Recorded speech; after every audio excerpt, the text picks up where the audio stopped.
అందరూ చేతులు ఎత్తానండి. నమో విష్ణుపాదాయ కృష్ణ ప్రేష్టాయ భూతలే శ్రీమతే భక్తి వేదాంత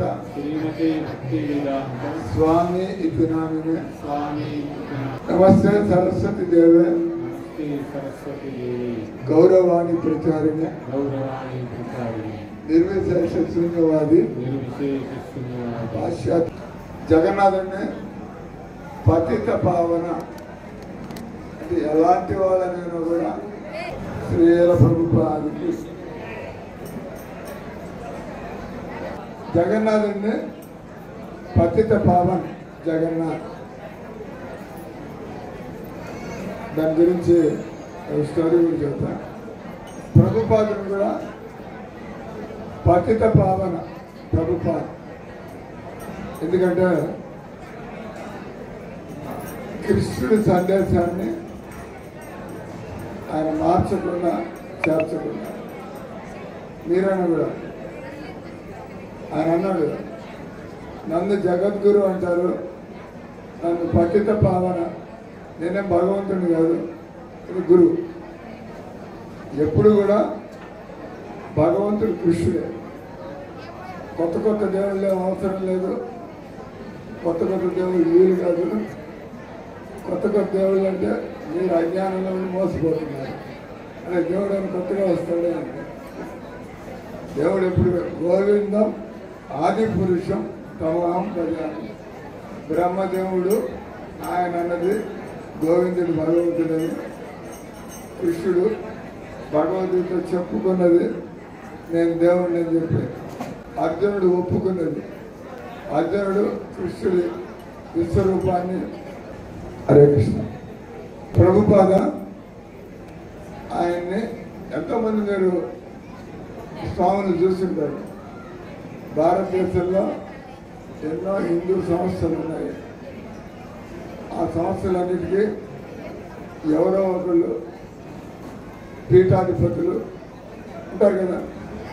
ప్రతి సంస్థకి ఇస్కానికి సంస్థాపక ఆచార్యులు భక్తి వేదాంత స్వామి ప్రభుపాద ప్రతి సంస్థకి ఉంటారు. కానీ ఈయన్ని పతిత పావన ప్రభుపాద లేదా జగద్గురు ప్రభుపాద ఎందుకన్నారు? ఆయన ఎవరిని కలుసుకున్నప్పుడు మీ జీవితంలో ఎవరిని కలుసుకున్నప్పుడు మీకు కృష్ణుడు నాకు జీవితంలో అన్నిటికంటే ప్రధానం నాకు కృష్ణుడు, ఆ తర్వాత నా ఉద్యోగము, నా కుటుంబం. ఉద్యోగం వదిలిపెట్టడం వల్ల కానీ ఏమైనా నీకు ఉద్యోగం ఎక్కువ, మిమ్మల్ని కూడా అడుగుతాను, నీకు ఉద్యోగం ఎక్కువ కృష్ణుడు ఎక్కువ, మీరు ఉద్యోగం ఎక్కువ అంటారు. అంటే లేకపోతే మీరు అటెండ్ బతుకుతున్నారు, ఉద్యోగం ఎక్కువ అంటారు. కానీ ఒక వయస్సు వస్తుంది, మీరు ఉద్యోగానికి పనికిరారు. ఈయన ఇప్పుడు బాగా యాక్టివ్గా ఉన్నాడు. ఒక వయసు వస్తుంది, ఈయనకు నా వయసు వచ్చిందంటే నాకు 70 ఏళ్ళు, ఐఎమ్ 70 years, 70 ఏళ్ళు వయసు వచ్చిందంటే నేను కూడా డాక్టర్ని. హరే కృష్ణ హరే కృష్ణ హరే కృష్ణ. ఈయనందరికీ మీకు తెలిసే ఉంటారు. శ్రీదేవి ప్రభు ఖమ్మాన్ని ప్రభుపాదుల తరఫున ఉద్ధరించడానికి ఇక్కడ కృష్ణ వేస్తున్నారు. కృష్ణ కృష్ణ హరే హరే హరే రామ హరే రామ రామ రామ హరే హరే హరే కృష్ణ హరే కృష్ణ కృష్ణ కృష్ణ హరే హరే హరే రామ హరే రామ రామ రామ హరే హరే హరే కృష్ణ కృష్ణ హరే కృష్ణ కృష్ణ కృష్ణ హరే హరే హరే రామ హరే రామ రామ రామ హరే హరే.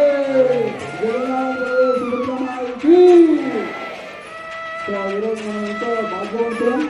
జగన్నాథ రథయాత్ర మహోత్సవం సందర్భంగా మనకి నెల్లూరు నుంచి పరమ పూజ్య సుఖదేవ గోస్వామి మహారాజు వచ్చారు. సో మహారాజు ప్రవచనంలో చెప్తూ సో మహారాజు గత 40 సంవత్సరాలుగా ఈ సంస్థకి పనిచేస్తూ సో గురువు స్థాయి కలిగారు. అదేవిధంగా నెల్లూరులో శ్రీల ప్రభుపాదుల వారు నెల్లూరులో అడుగుపెట్టారన్నమాట. సో అయితే అక్కడ అప్పుడు ఇస్లాం సంస్థ అనేది మేనిఫెస్ట్ కాలేదు. తర్వాత ప్రభుపాదులు ఎక్కడెక్కడ తిరిగారో ఆ ప్రదేశాల్లో ఇస్లాం ఖచ్చితంగా రావాలని సో ఆ సంకల్పంతో మహారాజు ముఖ్యంగా నార్త్ ఇండియాలో ప్రీచింగ్ చేస్తుండేవాళ్ళు కురుక్షేత్రంలో. అదేవిధంగా నెల్లూరులో కూడా ఈ సెంటర్ని కూడా డెవలప్ చేశారు. ఫైనల్గా ఇక్కడ నెల్లూరులో ముఖ్యంగా తెలుగు రాష్ట్రాల్లో ప్రచారం చేయాలనే ఉద్దేశంతో ఇక్కడ నెల్లూరులో మందిర అధ్యక్షులుగా ఉన్నారు. అట్లనే చుట్టుపక్కల ఉన్నటువంటి దగ్గరలో ప్రాంతాలు ఉన్నటువంటి గూడూరు, కావలి, సూలూరుపేట ఆ విధంగా సో నెల్లూరు జిల్లాలో అనేక సెంటర్స్ అభివృద్ధి కార్యక్రమాలకి ప్రయత్నం చేస్తున్నారు. ఆల్రెడీ సెంటర్స్ వచ్చాయి. సో మహారాజు మొదట ఇస్కాన్కి రాకముందు ప్రొఫెషనల్గా డాక్టర్ అన్నమాట. సో మనకి ఇద్దరు డాక్టర్స్ ఇక్కడ స్టేజ్ మీద ఉన్నారు. తుష్టకృష్ణ ప్రభు కూడా డాక్టరు. సో మహారాజ్ చెప్తున్నారు అన్నమాట, తుష్టకృష్ణ ప్రభు గృహస్థ ఆశ్రమంలో ఉండి కూడా ఆయన డాక్టర్గా పనిచేస్తూ అహర్నిశలు ఎంతో కష్టపడి పనిచేయాల్సి వస్తుంది. డాక్టర్ కంటే వాళ్ళకి చదువుకోవటానికి కానీ వర్క్ చేయడానికి ఫుల్ ఎనర్జీ పెడితేనే వాళ్ళు అక్కడ పనిచేయగలుగుతారు అన్నమాట. అలా చేస్తూ కూడా ఇస్కాన్ సంస్థలో భక్తి శాస్త్రి, భక్తి వైభవ్ ఇవన్నీ కూడా కోర్సులు చేసి గత 25 సంవత్సరాలుగా ఇస్కాన్ సంస్థలో కనెక్ట్ అయ్యి సో భక్తి సాధన చేసుకుంటూ వాళ్ళిద్దరు ఫ్యామిలీ మెంబర్స్ మాతాజీ ప్రభుజీ ఇద్దరు కూడా, ప్రీతివర్ధన్ మాతాజీ అదేవిధంగా కృష్ణ ప్రభు ఇద్దరు కూడా సో ప్రభుజీ కూడా ఎన్నోసార్లు మీ అందరికీ తెలుసు సండే క్లాసులు ఇచ్చారనమాట. సో ఎంతో అనుగుణంగా ఆ యొక్క భాగవతం భగవద్గీత క్లాసులు ఇస్తున్నారు. సో కాబట్టి హరే కృష్ణ. సో ఇద్దరు కూడా డాక్టర్స్. అయితే మనకి ఏ విధంగా అయితే శరీరానికి వచ్చినటువంటి రోగాన్ని నయం చేయటమే కాకుండా ఈ ఆత్మకి మనకి ఉన్నటువంటి శాశ్వత రోగం భవరోగం అంటే భగవంతుని మర్చిపోవటం, సో ఇక్కడ బోధించాలని అనుకున్నటువంటి దాన్ని కూడా నయం చేసి మీ అందరూ కూడా పర్మనెంట్ సొల్యూషన్ ఇవ్వాలనే ఉద్దేశంతో మహారాజు వచ్చారు. సో మహారాజు ప్రవచనం కంటిన్యూ చేయాలని ఆశిస్తున్నాం. హరే కృష్ణ.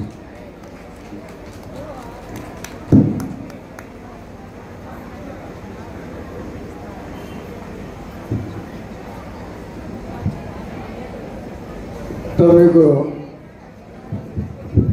నేను మాట్లాడుతున్నప్పుడు జగన్నాథుడిని పతిత పావన జగన్నాథ్ అంటాం. ప్రభుపాద స్వామిని కూడా పతిత పావన ప్రభుపాద అంటాము. ఎందుకు ప్రభుపాదని పతిత పావన ప్రభుపాద? ఎందుకంటే ఆయన భగవంతుడి యొక్క సందేశాన్ని ఆయన మార్చకుండా చేర్చకుండా భగవంతుడు చెప్పినట్టుగా ఎవరు చేస్తారో అటువంటి వాళ్ళ జీవితాలు ఉద్ధరించబడతాయి. సో నిజమైనటువంటి గురువు ఆయన భగవంతుడి యొక్క ప్రతినిధి. అందుకని ప్రపంచం అంతా తిరిగి అన్ని దేశాల్లో ఆయన లక్షలాది మందిని కృష్ణ భక్తులుగా, సో ఎవరైతే పతిత అవస్థలో ఉంటారో వాళ్ళు ఈ సంసారపు కోరికలు, ఈ సంసారపు మోహాలు, బంధాలు, దానికి పతిత అవస్థ అంటారు కదా. మనం ఆత్మస్వరూపులు మామూలుగా మనం భగవంతుడి సేవల్లో ఉండాలా. మన మనసులో ఎప్పుడు భగవంతుడు చింతన ఉండాలా. కానీ మనం సంసారపు చింతన చేస్తూ ఉంటాం. దాని నుంచి బయటికి రాగలిగితే మనం ఉద్ధరింపబడినట్టు. కాబట్టి ప్రభుపాద ఏ రకంగా కృష్ణుడు, రాముడు, గౌరంగ మహాప్రభు ఈ భూమి మీదకి వచ్చినప్పుడు ఎంతమందిని వాళ్ళు ఉద్ధరించారు. ఆ తర్వాత వాళ్ళ యొక్క పుస్తకాలు రామాయణం చదువుతాం, భాగవతం చదువుతాం. ప్రపంచపు అన్ని భాషల్లో మామూలుగా ఈ గ్రంథాలు బెంగాలీలో ఉన్నాయి, ఈ గ్రంథాలు సంస్కృతంలో ఉన్నాయి. మనం బెంగాలీ వాళ్ళం కాదు, మనకి సంస్కృతం కాదు. కానీ ప్రభుపాద ఆయన ఎంత దయామయుడంటే ఆయన ప్రపంచం అంతటి కోసం కదా. వైష్ణవ పరదుఃఖ దుఃఖి, ఒక కృష్ణ భక్తుడు ఇతరులు మానవ జన్మ దొరికినా కూడా వాళ్ళు భగవద్భక్తిలో ఉచితంగా దొరికేటువంటి సులభంగా దొరికేటువంటి భగవద్భక్తిలో ఆనందాన్ని పొందకుండా వాళ్ళు ఎందుకు పాపపు జీవితం, ఎందుకు పనికి మాలిన జీవితం కదా, ఎందుకు వాళ్ళు అసభ్యమైనటువంటి జీవితాన్ని గడుపుతున్నారు. ప్రభుపాద వాళ్ళందరి జీవితాల్లో కృష్ణుడిని పరిచయం చేసి ఆ రకంగా ప్రభుపాద పతిత పావన ఈ దంశదలిలో అమెరికాలో విదేశాల్లో అందులో దాన్ని భోగభూమి, మన భారతదేశాన్ని పుణ్యభూమి లేదా కర్మభూమి ఇప్పుడు ఆ విధంగా ఉండటం లేదు కదా. భారతదేశం కూడా ఇప్పుడు చక్కటి పుణ్యభూమిగా ఏముంటం లేదు. ఇంతకుముందు ఎవరు కూడా సారాయి తాగడం కానీ, మాంసాహారం తినడం కానీ, ఈ సిగరెట్లు తాగడం కానీ, సినిమాలు చూడడం కానీ, ఈ పనికి మాల అలవాట్లు ఇంతకుముందు ఉండేవి కాదు హిందువులకి. కానీ ఇప్పుడు ప్రతి ఒక్కళ్ళు ఎవరికైతే కృష్ణ భక్తి మీద మనసు పోవటం లేదో వాళ్ళు పతిత అవస్థలో ఉన్నట్టు లెక్క. మనం చూసుకోవాలా, నా మనసు ఎటువైపు పరిగెడుతుంది. ఈ రకంగా ప్రభుపాదనే జగద్గురువు. జగద్గురువు అంటే జగత్తులో ఎవరినైనా నారదముని ఆయన. హరే కృష్ణ. మీకు 2-3 చిన్న స్టోరీలు చెప్పి మీకు ఒక దృష్టాంతం ద్వారా ఎలా మనం ప్రస్తుతం మానవ జీవితాన్ని మనం పాడు చేసుకుంటున్నాం. అంటే మీరు చందనపు చెక్కల్ని మీరు వంట పైల కట్టెలాగా వాడుతున్నారంటారు. మీకు వంట చెరకు వచ్చి కేజీ 15 రూపాయలు ఉంటుంది. మరి చందనపు చెక్కలు కేజీ 15 లక్షలు ఉంటుంది. 15,000, 50,000 అట్లా కదా. ఎవరు అట్లాగే మీరు నిప్పు పెట్టించడానికి ముందు కాగితం మంట పెట్టి దాని మీద చిన్న పొలాలు పెట్టి మళ్ళీ పెద్ద మంట అంతే వంట చేసుకోండి వెనకాల మాతాయి. కానీ ఎవడైనా 500 రూపాయల నోట్లు అవి కాల్చి మంట చేయడానికి చూస్తానంటే జనాలు పిచ్చావిడిగా అంటారు. అదే రకంగా మానవ జీవితాన్ని మనం ఈ దుర్లభమైనటువంటి మానవ జన్మ అన్నారు. తర్వాత ఇది ఎలా మనకి దొరికిందో మనకి తెలియదు. మనకి మానవ జన్మ దొరికింది. మీరు దారిలో వచ్చేప్పుడు ఎన్ని కుక్కలు, పక్షులు, క్రిములు వాటి బతికేది. వాటిలో ఉండేది కూడా మనలో ఉండేటువంటి ఆత్మ అనగల ఆత్మ అనేది చెట్టులో ఉండేది అదే ఆత్మ. కానీ దాని కర్మ పూర్వజన్మలో ఏం చేసిందో దాని చెట్టు జన్మెత్తి, పురుగు జన్మెత్తి, మానవ జన్మలో అప్పుడు కొంతమంది గుడ్డి వాళ్ళుగా పుట్టడం, కుంటి వాళ్ళుగా పుట్టడం, అవిటి వాళ్ళుగా పుట్టడం కదా. అంటే కొంతమంది చక్కగా ఆరోగ్యంగా ఉంటారు. అంటే కర్మలు మనం కర్మ సిద్ధాంతం. ఇక్కడ మానవ జీవితం అది ఎన్ని జన్మల తర్వాత 84 లక్షల జన్మలు అయిపోయిన తర్వాత ఆఖరిలో మనకి మానవ జన్మ. ఆ మానవ జన్మతో మనం చేసే పనులన్నీ మిగతా జీవ జంతువులన్నీ చేస్తున్నాయి. తినడం, నిద్రపోవడం కదా. బల్లులకు కూడా పిల్లలు ఉంటాయి ఉండదు. బల్లి పిల్ల అంటాం కదా, బల్లి పిల్ల అన్నిటికీ పిల్లలు ఉంటాయి. అవి కూడా తింటాయి, పండుకుంటాయి. కానీ మానవ జీవితం ఒక పని మిగతా జీవులు చేయలేవు. అది మానవులు మాత్రమే చేయగలరు. అదే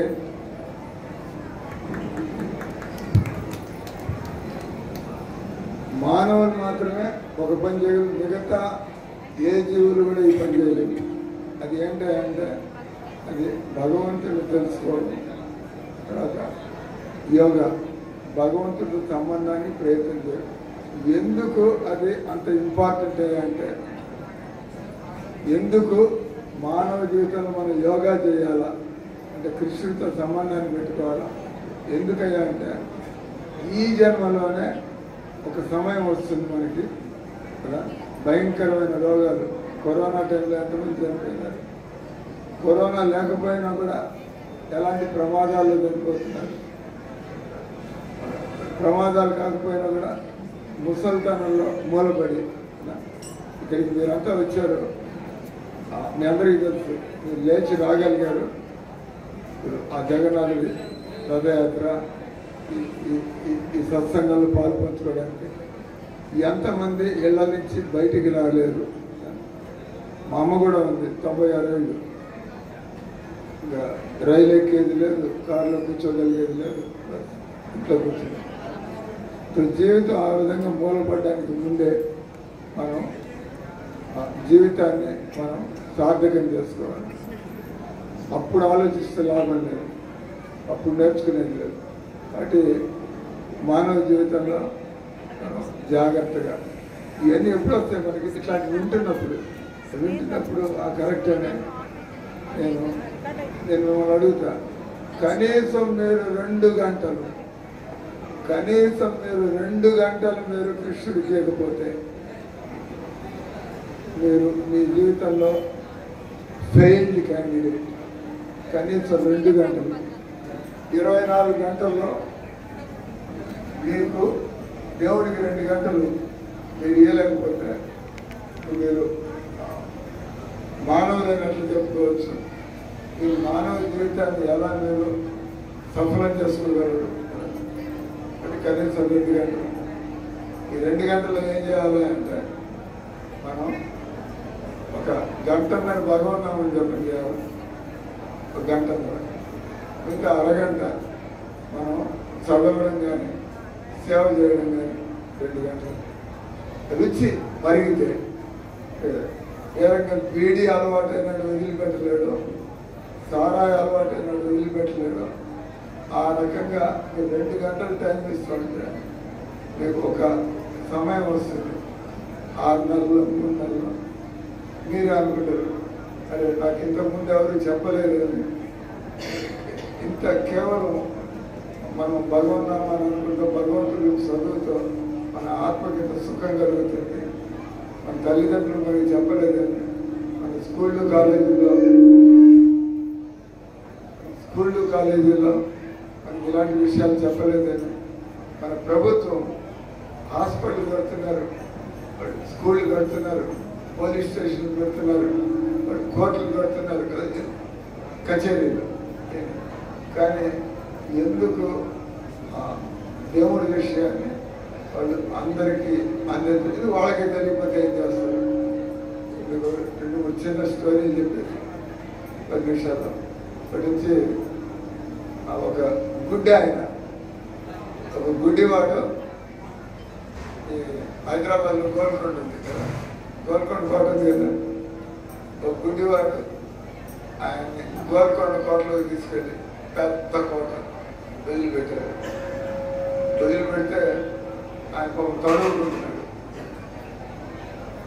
ఎక్కడి నుంచి వెళ్తురు వస్తుంది ఆయన కనబట్టలేదు, ఎక్కడ గుమ్మ ఉంది తెలియటం లేదు. అంటే ఆయన పాపం అంత పెద్ద కోటలో ఆయన ఇరుక్కుపోయి బయటికి వెళ్ళాలా, కేకేసి తన వాళ్ళని పిలవాలా, ఆకలి భోజనం చేయాలా. అంటే ఆయన వెతుక్కుంటుంటే అక్కడ ఒక ఆయన వచ్చి ఆయన చెప్పాడు,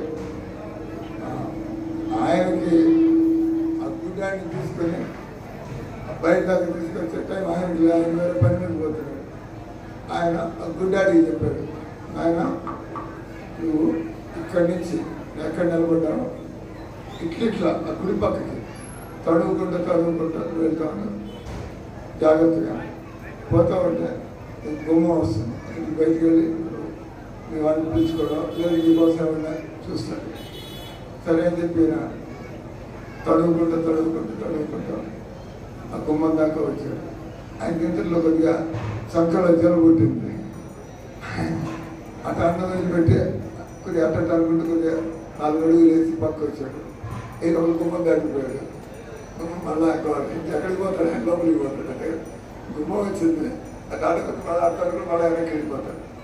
దాని అర్థం ఏంటంటే మానవ జీవితంలో 84 లక్షల జన్మలో మానవ జీవితంలో బయటపడవచ్చు. మనకి జలగొట్టి ఈ మోహాలు ఈ భోగాలు దీనిలో పడితే దాటిపోయింది.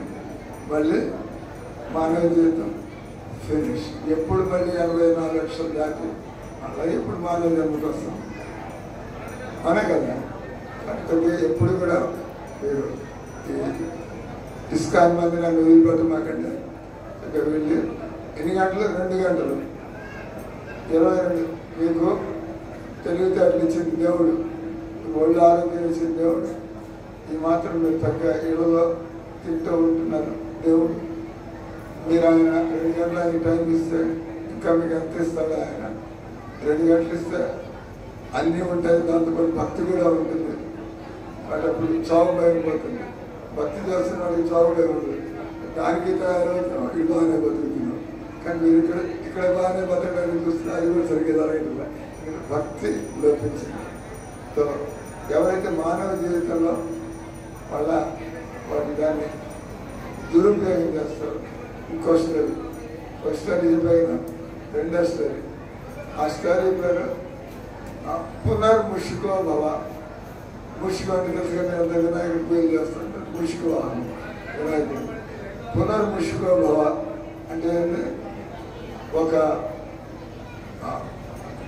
ఋషి ఆయన అడవుల్లో భగవన్నాము నిరంతరం జపం చేస్తే సిద్ధిని పొందాడు. సిద్ధ పురుషుడు అంటే ఎవరైతే పట్టుదలతో నమ్మకంతో భగవన్నామాన్ని చేస్తూ ఉంటారో అటువంటి వాళ్ళు ఈ మానవ బలహీనతలు కామ, క్రోధ, లోభ, మద, మోహ, మాత్సర్యం ఈ బలహీనతల వల్ల మనం భగవంతుడి దగ్గరికి వెళ్ళలేకపోతున్నాం. కానీ ఎవరైతే 2 గంటల సమయం కేటాయించి వాళ్ళు జపం చేస్తూ ఉంటారో మెల్లిగా భగవంతుడు మనల్ని లాగేస్తాడు పైకి. అందుకే మీరు ఇక్కడ కుర్రాళ్ళని చూస్తున్నారు కదా. ఈ విధంగా బతకగలుగుతున్నాడంటే మీరు ముసలాళ్ళకి కూడా మనం ఇంకా కూర్చోలేదు చెప్పానికంటే మనకి భగవంతుడి అనుగ్రహం కలగలేదు. ఆ గురువుల దయ, భగవంతుడి దయ, భక్తిలో పోతూ ఉంటాం కదా. పునర్ముషికో భవ అంటే ఒక ఋషి ఆయన భగవన్నామంలో సిద్ధిని పొందారు. ఆయన ఆనందంగా అడవిలో కూర్చుని ఆయన భగవన్నామంలో జపం చేసుకుంటూ ఆ భగవంతుడి లేవని స్మరించుకుంటూ ఆయనకి ఆకలి ఏమన్నా కలిగితే కందమూలాలు ఏం ఇబ్బందిగా కందమూలాలు తింటూ గుఫలో ఉంటుంది భగవన్నామం. అంటే బతకడానికి ఏమీ ఇబ్బంది లేదు. భగవంతుడు హరే కృష్ణ హరే కృష్ణ హరే కృష్ణ హరే కృష్ణ కృష్ణ కృష్ణ కృష్ణ కృష్ణ హరే హరే హరే హరే హరే రామ హరే రామ హరే రామ హరే రామ రామ రామ రామ రామ హరే హరే హరే హరే. మీరంతా అంటారు, మేము వింటాం. వచ్చింది కరెంట్ వచ్చింది. హరే కృష్ణ. ఏం చెప్తా? ఇలా కరెంట్ పోయింది.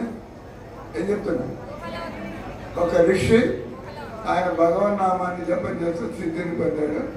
ఆయన ప్రశాంతంగా ఆ సెలయేరులో నీళ్లు తాగుతాం, చక్కగా ఫ్రెష్ ఆ కండమూలాలు అడవిలో దొరికే చక్కటి ఆ ఫలాలు తింటాం.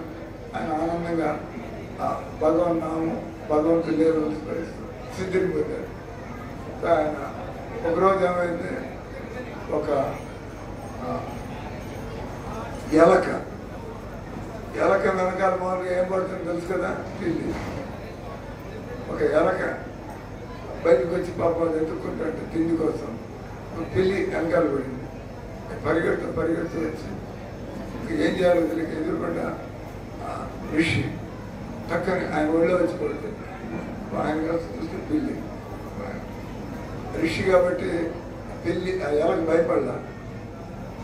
అంటే అంత ఆ ఋషి ఒళ్ళు పడగానే ఈయన నాకేం చేయడు, హాని చేయడు. ఆయన కూర్చొని దాన్ని గుండె దాని కూర్చొని కూర్చుంది. ఋషి చూశాడు. ఆయన సిద్ధ పురుషుడు కాబట్టి అడిగాడు, ఏం బాధ నీకేమొచ్చిన ఒళ్ళు పడ్డావు?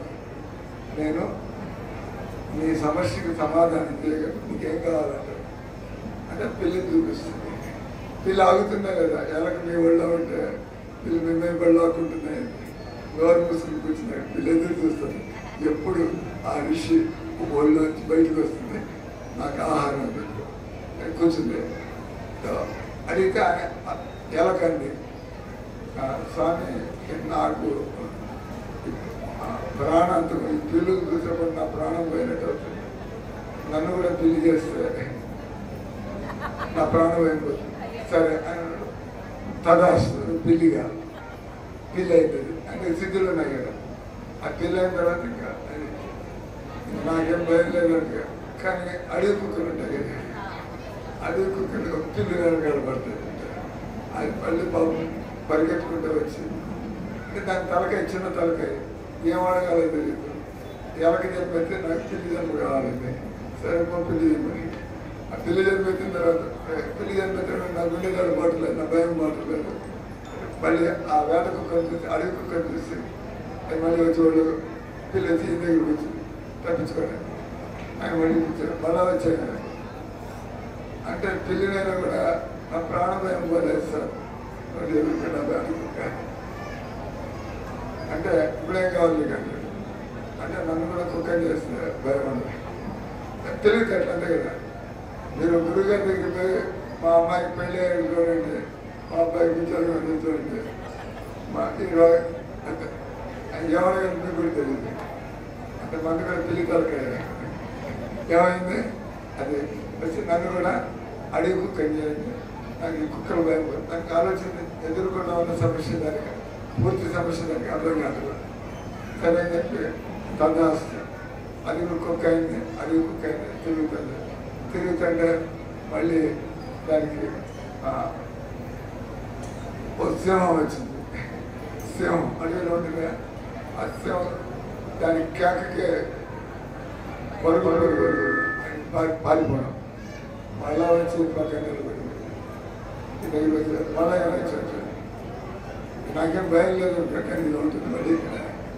నేను కూడా సింహాన్ని అయిపోతే నాకు భయం ఉండదు. అడవిలో సింహాన్ని నుంచి క్రూరమైనటువంటి జంతువులు సింహం గర్జన చేసిందంటే అన్ని జంతువులు చల్లగా పడిపోతుంది. ఇప్పుడు ఏమవుతుంది, నన్ను కూడా మీరు సింహాన్ని తదాస్తు అంటే అది కూడా సింహం. ఇంకా దానికి ఏం భయం తిరుగుతుంది. ఎందుకంటే మీకు తెలుసు కదా, సింహానికి ఎంత అది పవర్ఫుల్ జంతువు అయినా కూడా, ఎంత క్రూర జంతువు అయినా కూడా దాన్ని చూసి జంతువులన్నీ పారిపోతాయి. దాన్ని తిండి దొరకడం కష్టం. మీరు అనుకోమన్నప్పుడు అప్పుడప్పుడు లయన్స్ క్లబ్ అంటూ ఉంటారు, కానీ లయన్స్ క్లబ్ ఆ సింహానికి తిండి దొరకదు వస్తుంది. దాన్ని కనపడగానే పొలంలోకి మీరు కుంటాయిలు ఆ పొలంలోకి దాక్కునేటువంటి చిలుకలు అక్కడికక్కడ మారిపోతుంటాయి. అంటే మీరు అంత సింహం వచ్చినా కూడా మీకు వారాలు తిండి దొరకకపోవచ్చు.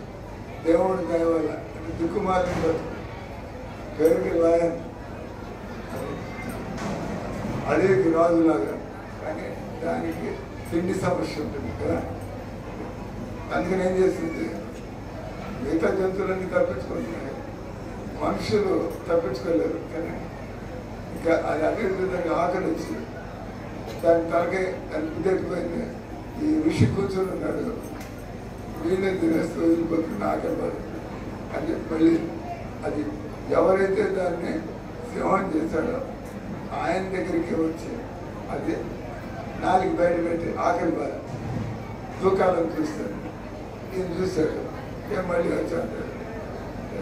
అప్పుడు అర్థమైపోతుంది ఆయన సిద్ధ పురుషుడు అంటే ఆయన పునర్ముషికోభవ అంటే దాని అర్థం అంటే భగవంతుడు మనకి నానా సమస్యలు నానా దుఃఖాలు అనుభవించి మానవ జన్మలో కూడా మనం ఎన్ని అనుభవించి మనకి ఈ భారతదేశంలో హిందువుల కుటుంబంలో మనకి జన్మ దొరికింది. దీన్ని మనం జాగ్రత్తగా వాడుకున్నట్లయితే ఆ ఎలక బతుకులాగా మనం మానవ జన్మ దొరికిన దానికోసం దానికోసం మళ్ళీ పునర్ముషిపోవాలి. అంటే పనికి మళ్ళీ మానవ జీవితం చేయలేకపోతుంది కదా. కాబట్టి మనం సాధు సాంగత్యంలో ఉన్నంత వరకే మనకి ఎలక తెలివితేటలు పిల్లి తెలివితేటలు పోయాయి. మనకు కూడా ఎవరి సాంగత్యం చేస్తే మనకి ఆ తెలివితేటలు రావడం ప్రారంభమవుతుంది. సో ఇట్లా చాలానే స్టోరీలు ఉన్నాయి. ప్రభుత్వ ఇవన్నీ వాళ్ళంతా కూడా అరువు తెచ్చుకున్న జ్ఞానం. ఇది స్వామి భలే కదా చెబుతున్నాడు అనుకో. మనకి అంతా ఆయన చెప్పింది అరువు తెచ్చుకున్న జ్ఞానం. అప్పుడప్పుడు మీరు పార్టీ ఇస్తూ ఉంటారు హోదా చూపించుకోవడానికి. వాడెవరి దగ్గర 5,000 అప్పు తీసుకుని పార్టీ ఇస్తారు. అదంతా కూడా అరువు తెచ్చుకుంది అంటే చూపించుకోవడానికి. మన డబ్బులేం కదా, తర్వాత అప్పు కట్టాలంటే తెలియదు. ఆ రకంగా ఇక్కడ మా సొంత తెలివితేటలే కదా. ఈ భూమి మీద ఎవరికైనా కూడా ఆత్మజ్ఞానం కలిగితే, ఎవరికైనా కూడా కృష్ణ చైతన్యం అవసరం తెలిసిందంటే వాళ్ళు నిజమైనటువంటి మహాత్ముడి దగ్గరికి వెళ్ళి వాళ్ళు దీని ప్రశ్నలు అడిగి సేవ చేయడం వల్ల వాళ్ళు సంతోషపడి ఎప్పుడైతే మీరు వినడానికి వస్తారో మీరు సగం వింటున్నారు. ఇదంతా కార్గోల్లాగా ఫిష్ మార్కెట్, చేపల మార్కెట్ మాట్లాడుతుంటే నాకు ఎలా అనిపిస్తుంది అంటే మనం వీళ్ళ కోసం గొంతు చించుకుని మనం మాట్లాడుతుంటే పట్టించుకోకుండా యాక్టివిటీ మనం చెప్పాలనిపించదు అన్న కదా. అంటే దీని అందం మన మానవ జీవితంలో చక్కగా మీరు ఒక్కసారి విన్నారు. మీరు అవసరంగా ఇంక మీరు రోజులు వింటూ ఉంటే మీ జీవితం ఎలా దారిలో పడుతుందో మీరు ఊహించుకోవచ్చు.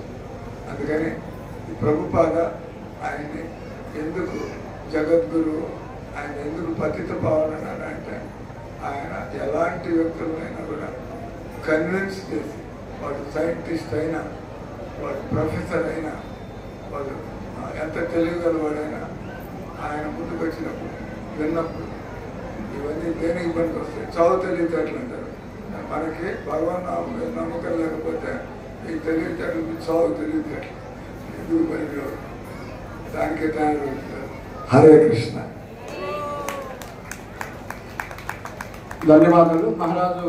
మీకు 2 స్టోరీల ద్వారా మానవ జీవిత విలువ చెప్పారు. ముఖ్యంగా పునర్మూసుకో బాబా ఎలుక ఏ విధంగా అయితే ఎలుక సింహమై మళ్ళీ ఎలుక స్థాయికి పడిపోతుందో, మనం మానవ జన్మ వచ్చిన తర్వాత బయటపడలేకపోతే, అంటే భగవద్ధామం భగవంతుని తెలుసుకోలేకపోతే మళ్ళీ భగవంతుని మనకి ఎప్పుడు ఈ మానవ జన్మ దొరుకుతుందో తెలుసుకోలేకపోయాం. సో ఖమ్మం పట్టణ వాసులందరూ కూడా ఈ ఒక్క స్టోరీ గుర్తుపెట్టుకుంటే చాలు.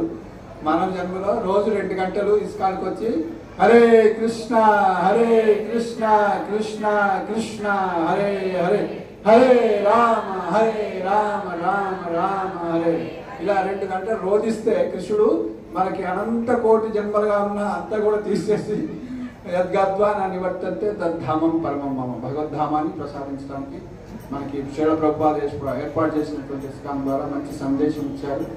మనం మహారాజుకి ధన్యవాదాలు చెప్తున్నాము. అట్లనే మనకి బుక్ టేబుల్ పెట్టారు. భగవద్గీత, శ్రీమద్ భాగవతం, అట్లనే కొన్ని పుస్తకాలు ఉన్నాయి. అవన్నీ కూడా తీసుకుంటే వీలున్నంత వరకు మహారాజు సైన్ చేస్తారు. అంటే నిత్యముక్త ప్రభు కూడా అప్పుడు ప్రవచనించిన తర్వాత ప్రభుజీ అయినా సైన్ చేసి ఇస్తారు.